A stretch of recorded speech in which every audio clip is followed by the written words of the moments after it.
Oh, ça fait bizarre de parler. Et bonjour à tous et bienvenue dans cette nouvelle interview. Aujourd'hui, la star de l'interview, c'est Kevin Chiorazo, qui nous vient de la région parisienne. Alors Kevin, est-ce que tu peux te présenter, déjà dire un petit peu ton parcours personnel rapidement, ce que tu fais en ce moment, l'âge que tu as, etc. Ok. Alors, mon parcours personnel. Bon, déjà, je suis né en 1992. Est-ce que ça démarre comme ça? Un petit Ouais, formulaire d'identité? vas-y. Ouais, c'est un peu pour que les gens puissent voilà, savoir un peu à qui ils ont affaire, quoi. D'accord. J'ai 27 ans. J'ai grandi, donc, comme tu l'as dit, en banlieue parisienne, jusqu'à l'âge de mes, on va dire, de mes 20 ans. Et après, à partir de mes 20 ans, je suis parti en voyage. J'ai travaillé aussi à l'étranger pendant plusieurs années. Et je suis revenu ensuite en France, sentant qu'il y avait un réel travail personnel à faire. En fait, à travers mes voyages, j'ai compris que j'étais en train de fuir quelque chose et que pour faire face à cette chose, il me fallait rentrer là où j'avais grandi, là où tout s'était déclaré. Et c'est là que j'ai décidé en fait de rentrer en France pour faire cette thérapie personnelle. Puis j'ai eu plusieurs aventures qui m'ont conduit jusqu'à Toulouse aujourd'hui, où je suis. En ce moment, disons qu'on vit un peu le confinement, donc on a un peu tous la même actualité. C'est au chaud à la maison. J'ai de la chance d'être accompagné par trois merveilleuses personnes qui me permettent de me sentir à l'aise et de partager un quotidien. Et voilà, je suis à un moment de ma vie en fait où tout est flou et en même temps tout est éclairé. Flou parce que je n'ai aucune vision de ce qui va être demain, mais en même temps tout est éclairé parce qu'en fait il y a un champ de possibilités infini. Voilà un peu Ok. ma situation. Ok, super. Donc pour la petite histoire, bon, on s'est rencontré avec Kevin, j'ai fait un voyage en Thaïlande, j'ai fait des vidéos d'ailleurs là-dessus. Et Kevin était également en voyage, on s'est rencontrés à ce moment-là, donc il y a 3 ans maintenant. Et voilà, on était toujours restés en contact sans vraiment se perdre de vue. Et finalement, il a décidé de passer le confinement à Toulouse et finalement de rester à Toulouse en tant que colocataire avec deux autres colocataires de la maison. Et du coup, j'en profitais pour faire l'interview. Comme quoi, des fois, il n'y a pas besoin d'aller très loin pour retrouver des personnes inspirantes. Alors, aujourd'hui, Kevin, alors il y a plusieurs choses que j'avais prévues, puis il y a des choses aussi qui m'intéressent par rapport à ce que tu viens de dire. Notamment, tu dis que tu es parti fuir quelque chose et que tu es revenu pour régler ce que tu cherchais de fuir. Donc ça, Ouais. on va plus en parler peut-être dans une deuxième partie. Là, ce qui m'intéressait, je sais que à la base, tu avais un rêve quand tu étais adolescent et que ce rêve s'est cassé la figure suite à des maladies. Est-ce que tu peux nous expliquer déjà le rêve que tu avais, ce déroulement, qu'est-ce que tu as eu comme maladie, comment ça t'a affecté et comment tu as remonté de tout ça? D'accord. Alors, c'est une grosse question, on pourra Ouais. repréciser les détails. Si on vient dans le temps, on va dire que à l'âge de mes 15 ans, j'étais dans un format assez conventionnel. C'est-à-dire que j'étais au lycée, j'avais une passion qui était le foot. Et pour moi, en fait, c'était l'exutoire. C'est-à-dire que tout ce que je n'arrivais pas à décharger, j'allais le décharger au sport. Et il y avait un fait au foot aussi qui était intéressant, c'est que je le pratiquais dans un club. Et il y avait cette symbiose que j'essayais de trouver, cette communion avec une équipe. C'était pas vraiment le cas parce qu'il y avait beaucoup de phénomènes on va dire, personnels, dans le sens où chacun voulait tirer le meilleur pour soi et non pas dans une espèce de communion d'équipe. Donc j'avais une certaine désillusion, mais toujours l'espoir que j'allais trouver ce lien qui allait pouvoir m'unir aux autres. Euh, et j'avais aussi beaucoup de rêves de voyage. J'ai regardé, pour ceux qui ont été touchés par ce film-là, La plage avec Leonardo DiCaprio, Je l'ai pas vu. Into the Wild aussi, et ce genre de film qui était inspirant et qui m'amenait ce rêve d'aller voyager pour aller faire face à un monde qui m'était inconnu et aller découvrir quelque chose que je ne connaissais pas. Donc c'était un peu ce qui m'animait à cette période-là. Et en fait, à l'âge de mes 15 ans, on m'a déclaré une tumeur. À la suite de plusieurs examens, ça a commencé parce que je voyais double lorsque je regardais à droite, ayant un problème pour visionner le ballon sur le terrain de foot. C'est vraiment comme ça que ça a démarré. Mon père m'a amené voir différents spécialistes pour définir ce que c'était. Et là, on m'a déclaré une tumeur Donc au niveau du cerveau. au niveau du cerveau. En fait, elle était située juste en dessous du cervelet. Et elle prenait de l'ampleur jusqu'à en fait bloquer le nerf optique. Et elle était bénigne, mais continuait de grossir, donc pouvait à terme en fait dégrader toute la fonction du cérébral. C'était quel côté du cerveau, tu te rappelles? C'est exactement à l'intersection de ces deux points. C'est-à-dire que si je place mon doigt au niveau de l'oreille droite et mon doigt au niveau du nez, c'était situé au centre Le côté droit. de la face. Ouais, du côté droit, puisque ça faisait pression sur le nerf optique droit. Ok. Donc j'ai vu plusieurs médecins qui m'ont défini des choses assez différentes. L'un me diagnostiquait comme cancérigène, allant jusqu'à prononcer un diagnostic vital engagé. Là, mes parents ont pris peur. Ils ont dit attendez, on va aller voir quand même d'autres médecins pour avoir des avis différents. Et ils m'ont emmené voir un autre spécialiste qui, lui, a mesuré ses propos et diagnostiqué une tumeur bénigne. Et il a proposé une opération qui s'est effectuée en fait via la narine pour extirper d'abord et étudier et ensuite l'extirper totalement si c'était possible. Pendant cette période-là, j'étais, on va dire, focalisé sur le football. Dans ma tête, il n'y avait que le football. Et c'est ce qui m'a permis en fait de garder le sourire tout le long. Beaucoup de fois en fait on m'a demandé si ça allait bien, comment je me sentais. Et j'avoue que j'étais détaché de mes émotions parce que je n'avais qu'une idée en tête, c'était de rechausser les cropons et de jouer au football. C'est ce qui m'a tenu. Et disons que c'est ce qui m'a aussi aidé à me guérir plus vite, à guérir plus rapidement. C'était l'espoir de revenir vite sur le terrain et de re-rentrer dans cette joie de jouer au football. Exactement. Et c'est ce qui s'est passé. Donc j'ai été opéré, j'ai passé plusieurs semaines à l'hôpital, j'en suis sorti.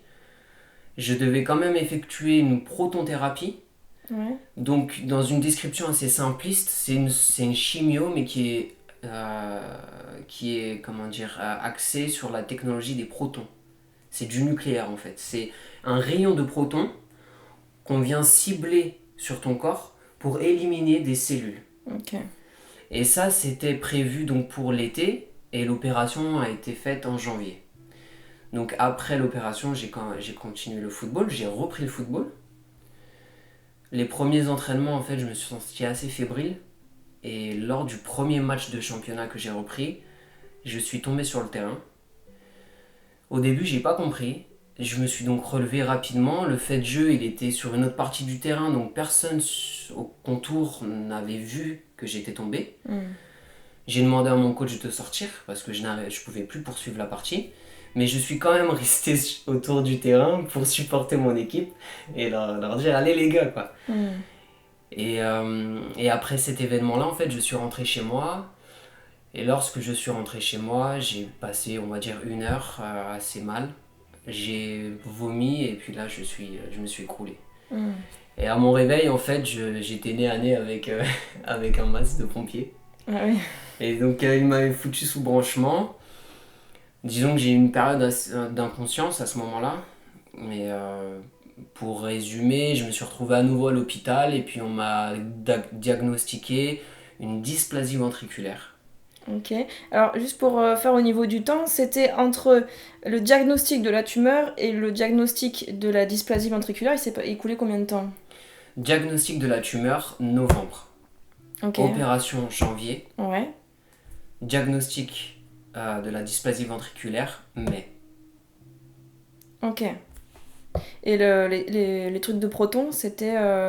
Pour la période juin, juillet, août. Donc c'était pas encore fait. Non, Ok. c'était pas encore fait. C'était Donc juste avant, mais juste avant l'été où tu devais faire cette intervention par proton, ouais, t'as eu le diagnostic de la dysplasie ventriculaire. exactement. Il connaissait pas l'origine. Il savait Ok. juste les symptômes, tachycardie.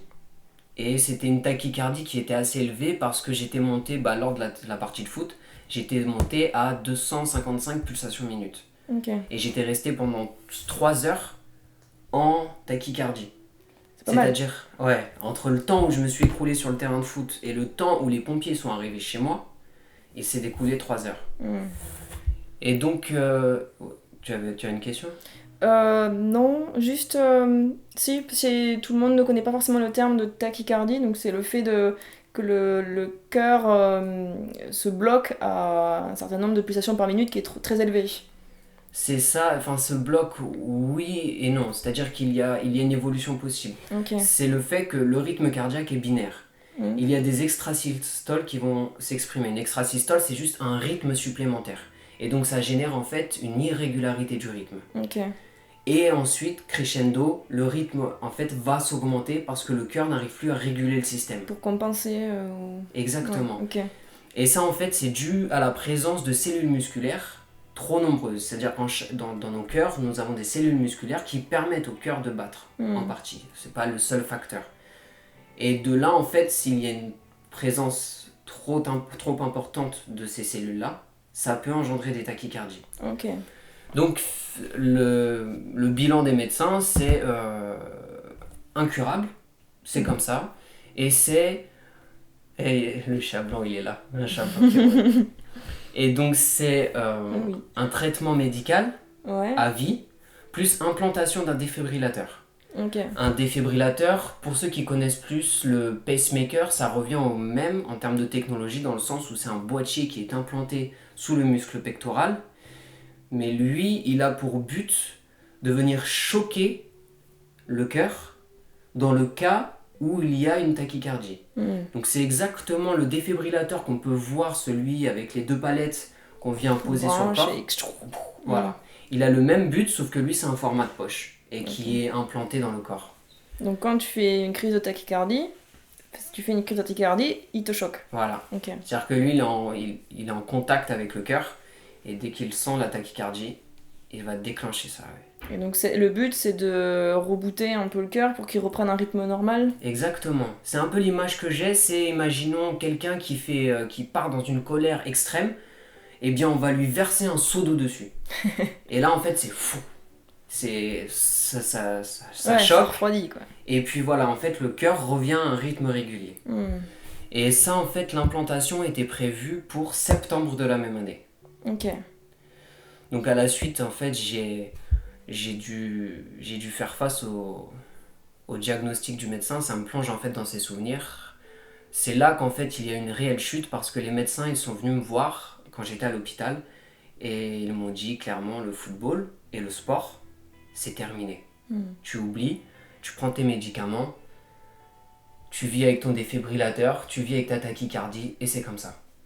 Et là en fait pour moi ça a été le drame parce que c'était l'unique chose qui me tenait. Ouais. Tu t'es senti comment? C'était comme un désespoir ou... Bah là en fait toutes les larmes que j'avais contenues pendant les opérations précédentes, suite à la tumeur et à d'autres infections, disons que là je les ai lâchées en fait. J'ai accumulé une tension en moi pour faire face à toutes les difficultés que j'avais et là j'ai tout déchargé. Ça a été pour moi un drame. J'ai vécu, donc après j'ai suivi avec la protonthérapie qui a duré 3 mois et ça c'est très affaiblissant. Ensuite il y a eu l'opération en septembre et en fait toute cette période là elle a déchaîné sur une période de dépression intense où là je suis allé tester des drogues, des alcools. En fait j'ai essayé de trouver un échappatoire en fait à tout ce mal-être émotionnel et mental. Voilà la période après. Comment je me suis relevé? Ouais, alors d'abord, comment tu te sentais, notamment pour la tumeur au cerveau?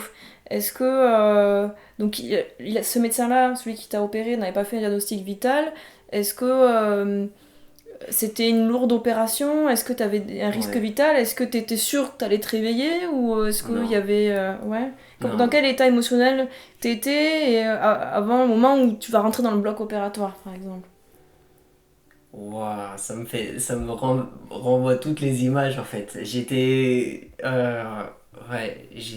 sont venus me chercher le matin à 10h et en fait initialement ils devaient faire juste une biopsie. Donc la biopsie c'est juste on extrait une partie de la tumeur pour l'étudier. Ok. Et après en fait c'est soit ils opéraient, soit ils me renvoyaient pour d'autres examens.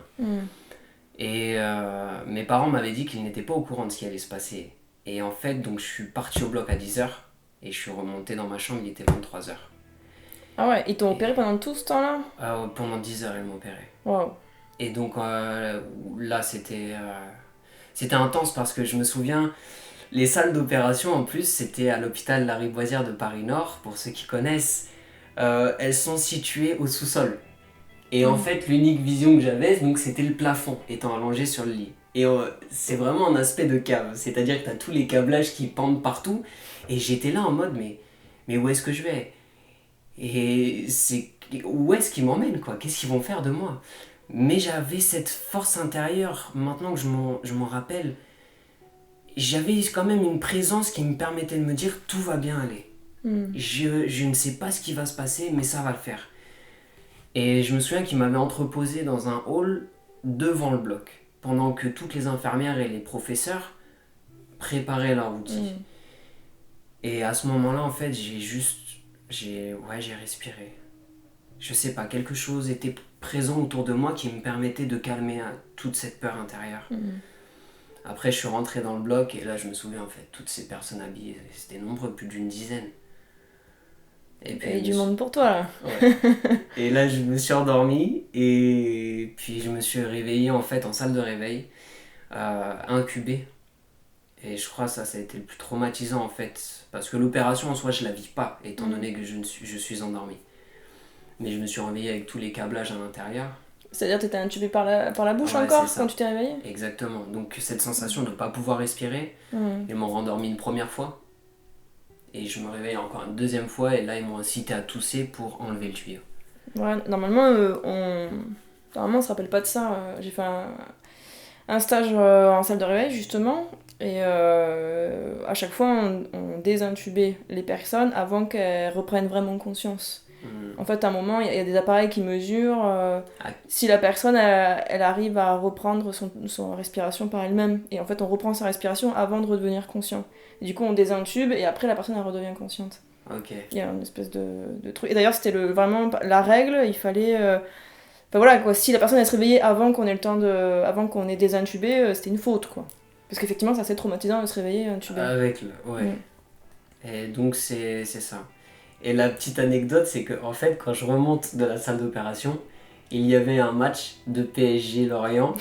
Et le PSG, c'était l'équipe que je soutenais quand j'étais jeune. Et en fait, au moment où je rentre dans ma chambre, où je suis dans le lit, donc j'ai des câblages partout, je suis sondé au niveau de la vessie, je peux absolument pas bouger, des pansements plein de nez, et le PSG qui marque.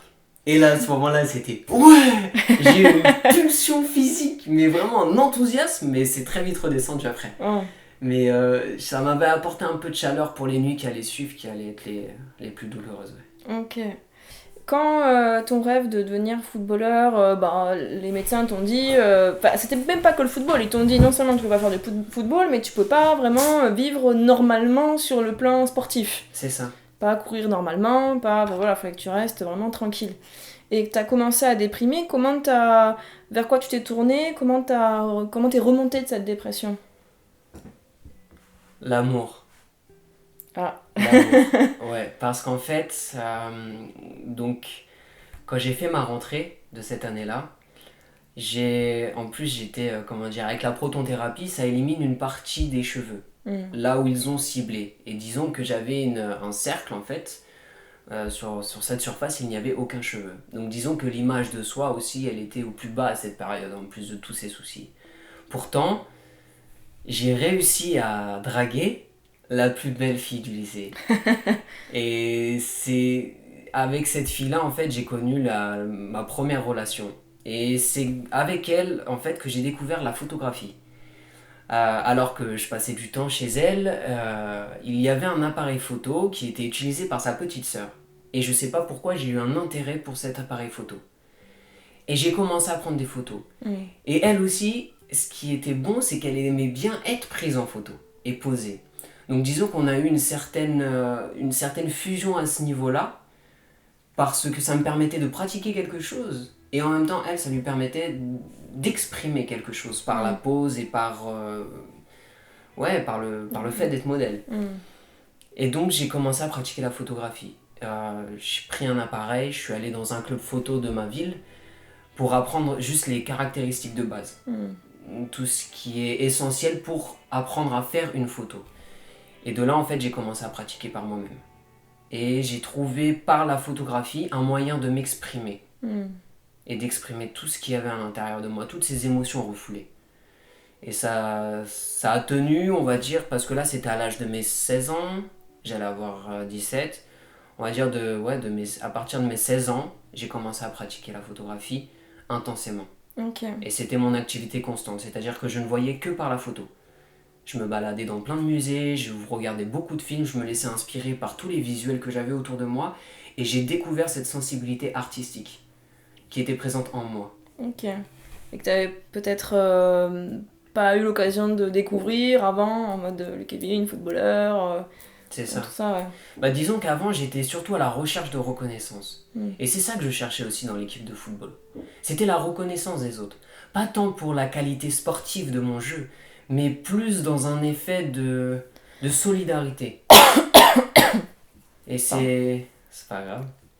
Et c'était plutôt ça, ouais. Alors qu'avec la photo, j'avais trouvé un moyen de pouvoir me recentrer avec moi-même et aller au fond de moi pour chercher quelque chose, plutôt que d'aller à l'extérieur chercher chez les autres quelque chose. Quelque chose que je ne pouvais pas nommer. Mais c'est ça qui m'a permis de... Ouais, un certain recentrage. Du coup, niveau scolaire, ça s'est passé comment? Parce que t'as eu des semaines d'absence, puis Ouais. t'as déprimé. Est-ce que t'as pu finir ton cursus scolaire comme tu voulais? T'as fait quoi finalement? Bah alors ça, donc toute l'opération, c'est arrivé lorsque j'étais en première. Ils m'ont fait redoubler ma première puisque j'avais manqué trop de cours. J'avais manqué le 3/4 de l'année. Ah oui, ouais. Et surtout que quand je retournais en cours, je retournais que à l'extérieur du lycée pour voir mes amis et puis les cours je les séchais. J'avais plus aucune envie d'aller en cours à ce moment-là. La seule chose que je cherchais c'était le lien amical. Ok. Et donc j'ai continué, j'ai redoublé. Donc j'ai perdu toute la génération, on va dire, avec laquelle j'avais grandi. Ça a été douloureux à ce moment-là. Puisque pour moi, il n'y avait que ça, jusqu'à la découverte de la photographie. Il n'y Ouais. avait que l'amitié qui pouvait compter. Et donc, j'ai séché tous les cours, quoi. Ouais. J'ai eu des notes vraiment chutes et j'ai essayé de me maintenir juste par formalité par rapport à mon père, qui lui était en attente d'un diplôme. Mm. Et donc, je suis arrivé en terminale, mais en terminale, ça s'est très mal passé parce que j'ai découvert en fait que beaucoup de mon entourage n'appréciait pas la personne que j'étais. Et pour moi, là, ça a été un choc. En fait, on me prenait pour un clown. On me traitait de clown. Et ça, c'est ma CPE à l'époque qui m'avait déclaré ça. Elle m'avait convoqué. Elle avait beaucoup de sympathie pour ma personne parce que j'avais fait le collège et le lycée au même endroit. Et elle m'avait suivi. Elle te connaissait, quoi. Exactement. Et sachant les maladies que j'avais traversées, ça avait décuplé en fait son affect pour moi. Et elle me convoque un jour et elle me dit: Kevin, tu es au courant que tout le monde au lycée te prend pour un clown? Parce que toi, tu n'as pas notion des bruits de couloir qui circulent. Moi, je les ai. Et elle m'a fait l'état des lieux. Et là, j'ai fait waouh. Et là, ça a été la brisure. Il y a eu la maladie sur l'aspect physique et il y a eu la critique et le jugement sur l'aspect social. Et étant très porté sur le jugement d'autrui, alors là, c'était défaillance. Donc j'ai loupé mon bac. Ok. Et j'ai décidé à ce moment-là, en fait, plutôt que de retourner au lycée et de faire face à nouveau à des générations qui n'étaient pas la mienne, et de faire face au jugement des autres, au regard des autres, j'ai décidé de passer le bac en candidat libre. Ok. Succès. Donc tu l'as eu, du coup. Ouais. Bon, ça t'a permis de te recentrer aussi. Ouais. Ok. Et j'ai travaillé cette année-là, donc ça m'a permis de découvrir quelque chose de nouveau aussi. Ça a dû t'apprendre, ça t'a appris l'autonomie pour apprendre par toi-même, parce que du coup, t'es resté 1 an à bosser ce bac par toi-même, chez toi. Alors j'ai bossé que seulement 2 matières, parce qu'en fait il n'y avait que les mathématiques et l'anglais où j'avais eu en dessous la moyenne. Donc j'avais pu confirmer par la première présence au bac, la première année, j'ai pu confirmer les notes qui étaient supérieures à la moyenne, et puis juste passer les 2 dernières qui me manquaient. Ok. Donc ça va, c'est tout confortable. Ouais. Et du coup, après le bac, t'as fait quoi? Est-ce que t'as fait des études? Est-ce que... Après le bac, Ouais. donc après la validation. Ouais, la validation, ouais. Après la validation, j'ai décidé de faire un CAP photographique. Mon père m'en avait parlé, m'avait proposé de valider en fait mes qualités de photographe que j'avais su développer sur un laps de temps assez court, Mm. par un diplôme parce que, en fait, mon père m'a inculqué cette valeur du diplôme, même si lui, justement, n'en a pas eu. Mm. Pour lui, le diplôme permettait d'avoir une certaine validation auprès d'une hiérarchie, auprès d'une autorité. Ouais, ok. Et donc, j'y suis allé. Ça a été chose assez simple parce qu'un CAP en un an, en fait, prend en considération que l'étudiant a déjà passé les matières basiques comme le français, les mathématiques, l'histoire et d'autres. Mm. Donc, c'est exclusivement de la photographie, Ok. théorie et pratique. Donc, pour moi, ça a été assez facile. Et surtout, ça a été la découverte d'un nouvel établissement dans lequel, en fait, je pouvais me projeter sous une nouvelle identité. Ok. Bien que mon nom soit le même, dans la personnalité, les traits de la personnalité, je pouvais varier mon jeu. Ok. T'es un peu caméléon. Hein. Exactement, c'est Ok. exactement ça, caméléon. Donc j'ai fait ce diplôme, je l'ai passé, et en fait, entre-temps, j'ai trouvé différents boulots dans la photographie, sur vraiment des secteurs très variés, comme la politique. J'ai été photographe pour un candidat politique dans les municipales de ma ville. Mm. J'ai fait des photos dans des... Comment on appelle ça sur Paris? Des showrooms de mode. J'ai fait des photos pour un reportage. Ok. Vraiment, c'était très varié pour aller voir ce qui me touchait le plus. Ok. Ouais. Bon, mais c'est chouette. Et alors, du coup, après, t'as dit au début de l'interview que t'étais partie en voyage. C'était longtemps après. Alors, finalement, qu'est-ce que tu voulais fuir? Ah, c'était là. Ouais. Ce qui s'est passé, c'est que donc j'ai eu ces premiers boulots. Mon rêve, en fait, était passé de joueur professionnel de football, parce que c'est celui-là qui m'animait aussi, Mm. à photographe professionnel. Sauf que les différentes expériences que j'ai eues professionnelles dans la photographie, elles m'ont dégoûté. Mm. Parce que c'était un monde, surtout que j'ai grandi à Paris, et disons que la superficialité de l'être humain atteint des summums, ça m'a généré une sorte de désillusion. C'est-à-dire Ok. que, en fait, j'ai fait face à beaucoup d'hypocrites et beaucoup de personnes qui essayaient de tirer profit de... C'est pas de ma non-compétence dans le domaine, mais plutôt de... Ton innocence, de Ouais, et de ton l'aspect... naïveté. Déjà, naïveté et innocence, bien sûr, parce Mm. que je cherchais aussi la reconnaissance du client ou de l'autorité, Mm. mais aussi du fait que je n'ai pas d'expérience. Ok. Ah, tu n'as pas d'expérience, alors vas-y, fais ce travail pour moi, même gratuit, parce que pour toi, tu vas avoir ton expérience, et moi, ça me met bien. Sauf que non, parce que les photos que moi je vais te donner, toi, tu vas en tirer profit monétaire. Mm. Donc à quel moment tu vas, toi, me rendre aussi ce bénéfice-là? Ouais. Et Ouais, c'est... complètement. Ouais. C'est assez, c'est souvent dans le domaine de la photo, enfin, dans le domaine artistique, on le voit ça beaucoup. Hein, je sais pas, quelqu'un, une infirmière qui sort d'une école d'infirmière, elle rentre à l'hôpital en clinique en poste, on va pas lui dire bon, tu vas te faire 2 ans d'expérience, toi ça fait d'expérience, c'est cool, et nous, tu bosses gratos quoi. Exactement, c'est ça. Et là, en plus, ces derniers jours, j'ai eu le souvenir d'un studio, c'était exactement ça. Je suis allé dans un studio Montmartre, et vas-y, travaille pour nous. Nous, on tire l'argent, toi que dalle. Donc Ok. voilà, il y a eu ces expériences qui m'ont amené à ça, ce qui m'a amené en fait à me recentrer sur l'aspect artistique, non plus sur le service photographique. Mm. Déclencher un interrupteur pour prendre une photo qui est vraiment modelée selon l'idée du client. Moi, ça ne m'intéressait plus. Mm. Pour mieux comprendre, c'est-à-dire que le client a une certaine demande et va demander, va imposer certaines directives, Mm. et moi, ça ne me convenait pas. Ok. Il me fallait avoir le moyen d'exprimer ma sensibilité. Autrement, tu pouvais faire appel à n'importe qui. Pourquoi venir faire appel à moi? Ouais. C'est parce qu'il y a un aspect chez moi qui te plaît, que tu aimerais faire, on va dire, corréler avec ta demande. Ok. À ce moment-là, je me suis donc découvert dans la pratique personnelle. Et donc, là où j'en suis dans le cursus, ok. Donc, je développe une partie créatrice. Et en fait, à cette période-là, donc j'approchais mes 20 ans. Quand j'avais 20 ans, j'approchais mes 21 ans. J'ai fini une série de photos que j'avais composées qui s'appelait Fête Société. Et en fait, je reprenais des thématiques qui me tenaient à cœur, comme le port des armes pour les enfants aux États-Unis, le port de la fourrure, la surdose de publicité à travers différents médias, la psychodépression, d'ailleurs, que j'ai réalisé avec mon père. Et c'était une série de photos où je mettais en scène des personnages pour imager le ressenti que j'avais du thème que j'abordais.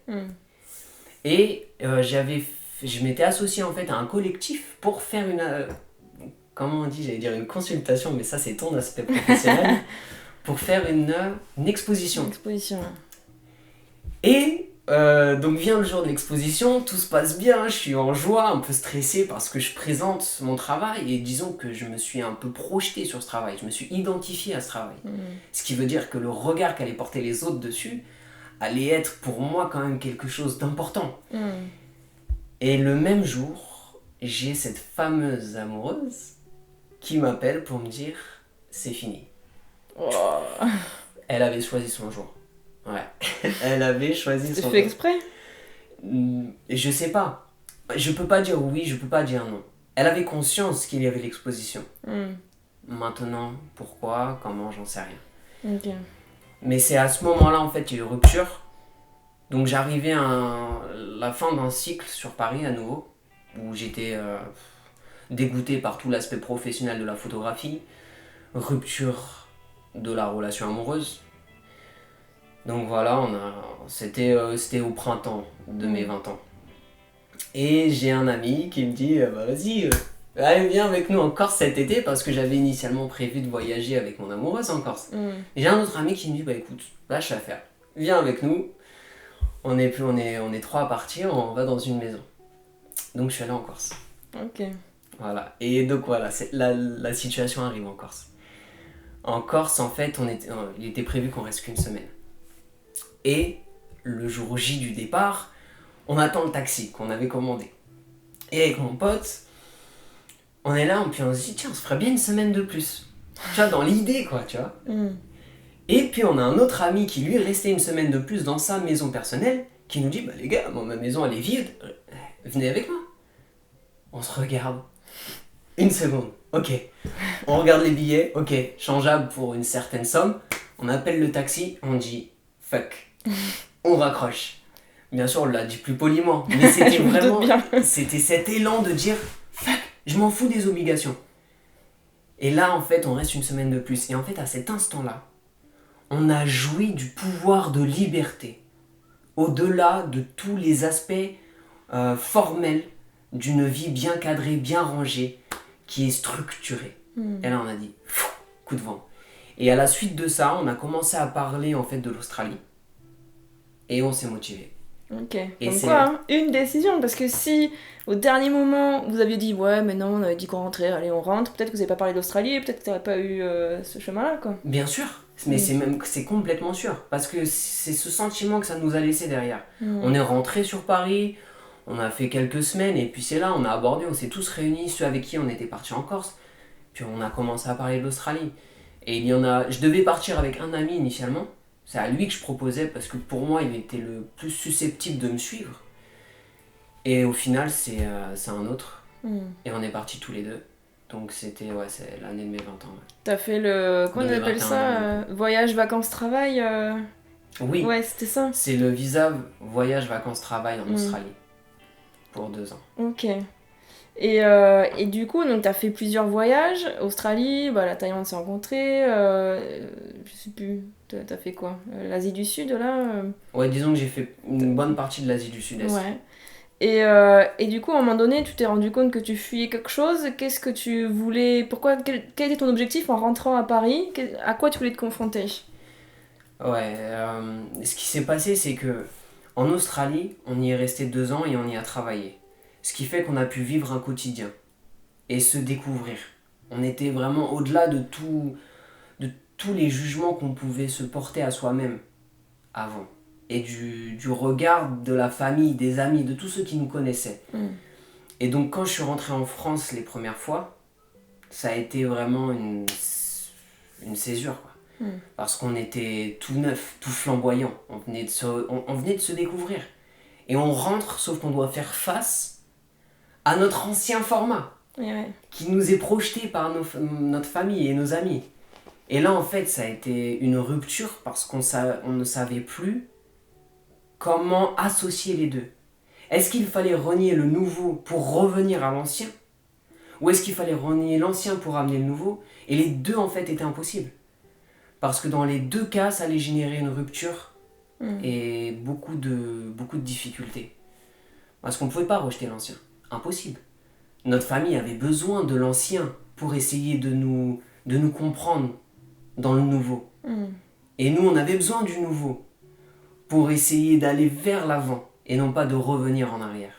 Et c'est là, en fait, pour moi, ça a été très dur. Donc j'ai décidé de partir à nouveau en Asie. J'ai travaillé en fait au retour d'Australie pendant 1 an sur Paris. Et après, j'ai pris un billet d'avion pour la Thaïlande.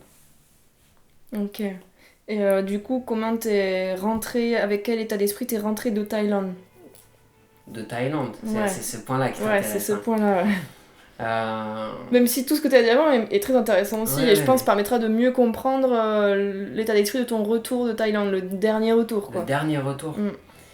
Le dernier retour, il est simple.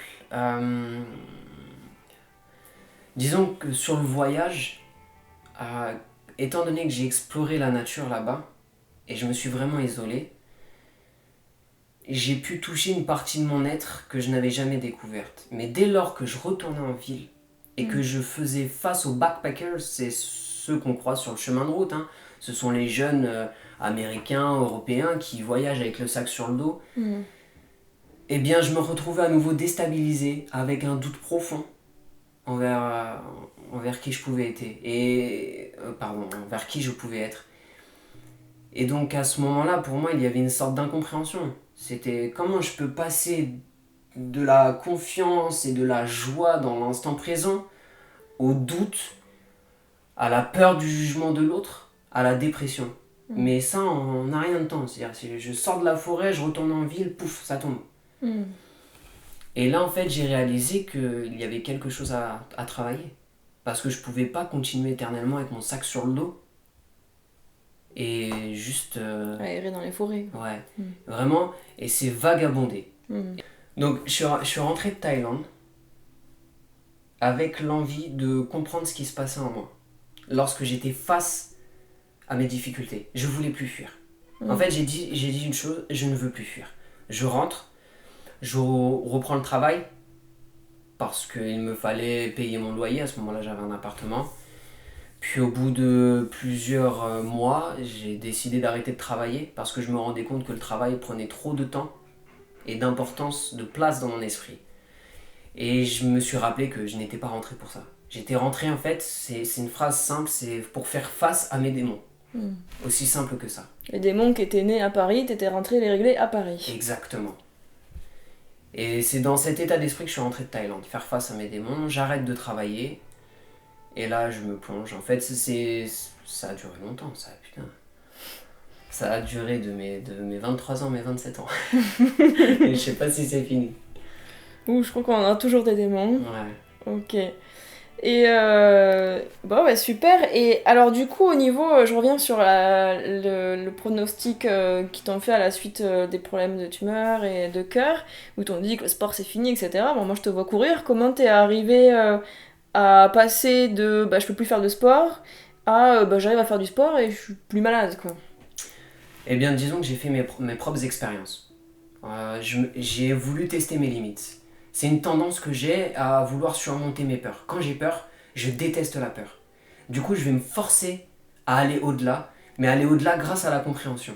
Donc ce qui s'est passé, c'est que j'ai fait plusieurs essais. C'est-à-dire que j'ai testé des drogues dures, j'ai testé différentes pratiques sportives associées aux drogues, dans des conditions climatiques très chaudes, ce qui accentue l'effort sportif.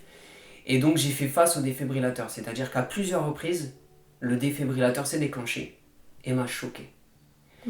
Et ça m'a déclenché une phobie intérieure, de me dire que le défibrillateur, à chaque instant, pouvait se déclencher, sans aucune raison. C'est douloureux quand il se déclenche? À chaque fois, je me pose la question, c'est pas réellement douloureux.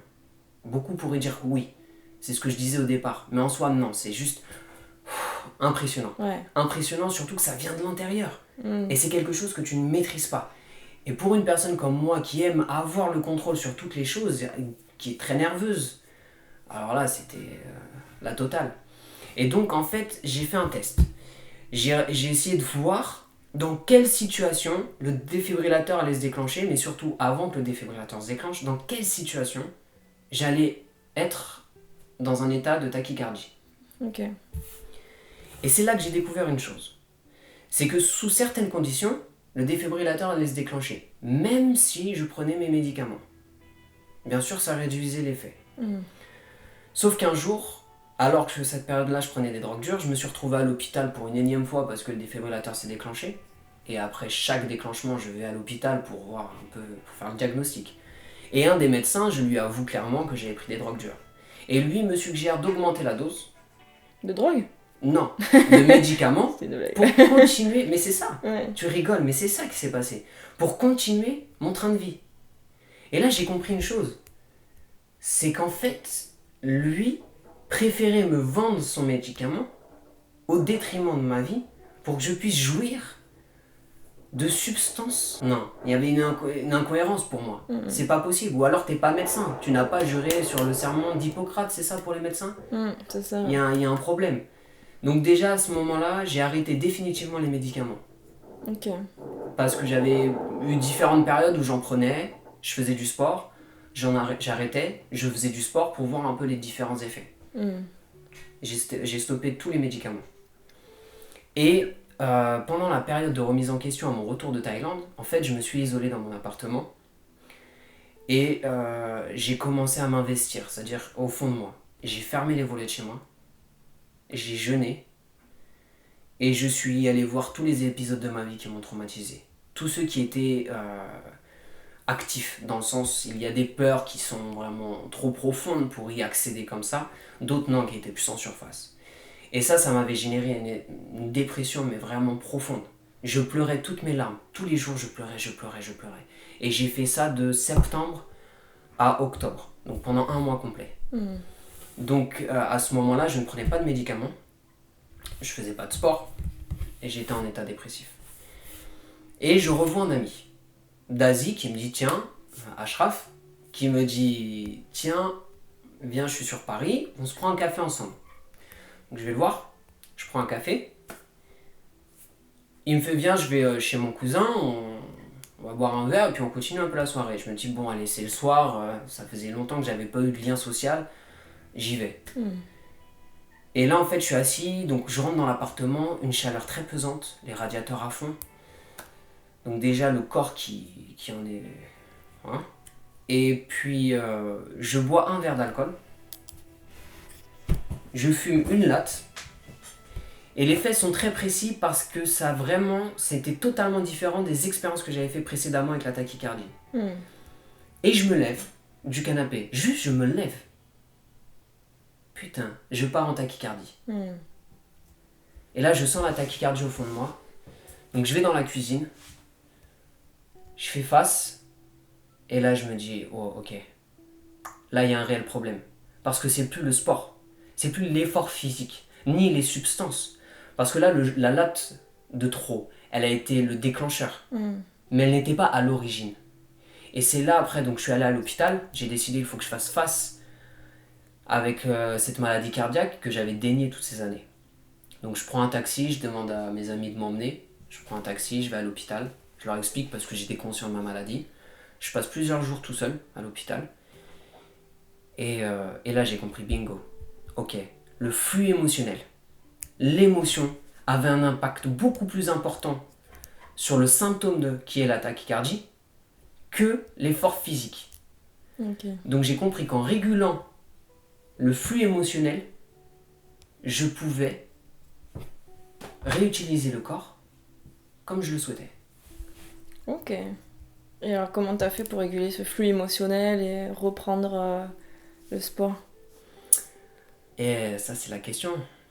Et bah, dans la continuité de la thérapie, je suis allé vivre, en fait pendant 1 an, je suis allé vivre 2 mois chez ma mère, 2 mois chez mon père, 2 mois chez des grands-parents, et j'ai vécu 2 mois chez une amie.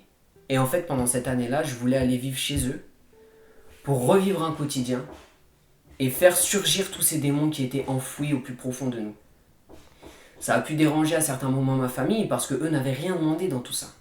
Mais pour moi, c'était vital de le faire. Et je savais qu'au fond de ça allait aussi générer quelque chose d'important, même si en surface, ça pouvait les contrarier ou les déstabiliser.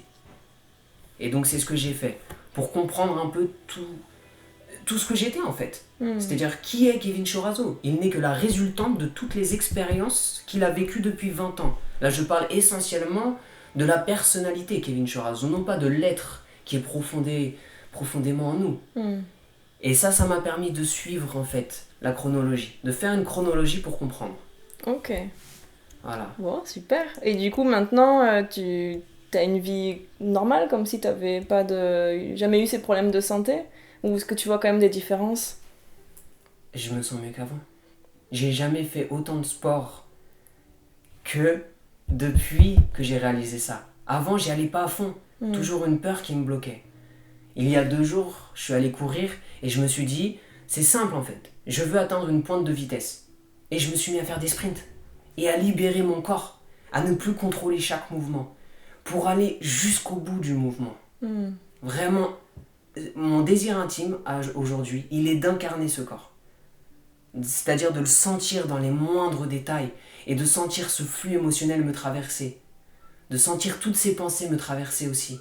Mais sans m'y attacher. Parce que c'est l'attache qui amène la résistance et qui amène l'attention. Et qui peut déverser sur des symptômes comme la tachycardie ou des maladies cardiaques ou cancérigènes. Ok. Ouais. Ouais, super. T'as fait un super parcours en tout cas. Ouais. Et on arrive bientôt à la fin de l'interview. Est-ce que du coup t'as tiré des leçons, une philosophie de tout ça? Est-ce que tu peux faire un résumé en quelques phrases de cette philosophie et qui pourrait inspirer les gens? Ouais. La vérité, elle est en vous. Vous aurez beau prendre un livre, là c'est pas une phrase, c'est plutôt un condensé. Peu importe les livres que vous allez prendre entre vos mains, ils ont été écrits par d'autres individus qui, eux, ont projeté leur vérité et leur réalité sur ce livre. J'ai appris avec le temps à ne plus m'attacher et à essayer d'appliquer leur format pour espérer être plus heureux. J'ai décidé d'aller au plus profond de moi, peu importe ce que cela allait me coûter. Et je dirais que la vie est faite d'expériences. Et aller au bout de ses limites, c'est justement pouvoir les dépasser. Se donner la chance de dépasser ses limites. Faites-vous confiance. Nul autre que vous peut vous aider à aller plus loin que ce que vous n'avez fait. Ok, super. Ouais. Je pense que c'est un bon message. Et j'en ai même chaud. Ok, pour moi c'est tout, j'ai pas d'autres questions. Et je sais pas si t'as d'autres choses à ajouter qu'on n'aurait pas abordées. Prendre du recul sur l'importance qu'on accorde au bien et au mal. Dans chaque pensée, dans chaque parole et dans chaque action. Il n'y a pas de bien et de mal. Si vous vous intéressez à la chaîne de Sophie, vous avez accès à un domaine de la spiritualité. Ou en tout cas vous souhaitez vous y plonger. Eh bien, il n'y a aucun mal à être matérialiste.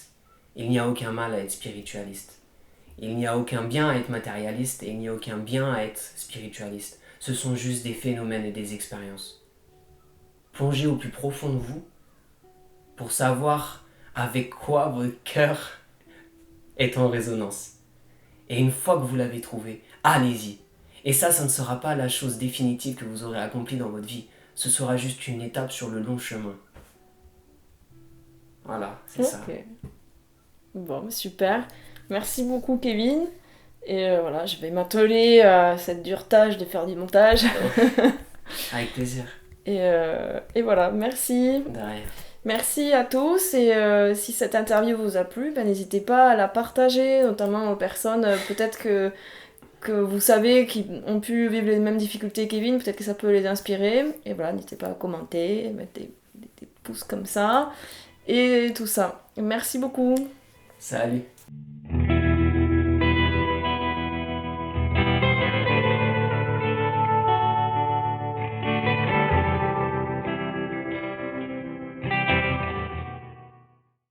Encore lancé? Pleure pas, hein. Mais t'étais bien parti, hein. Ouais. Ok. Vas-y, reprends à partir de quand t'es revenu en France.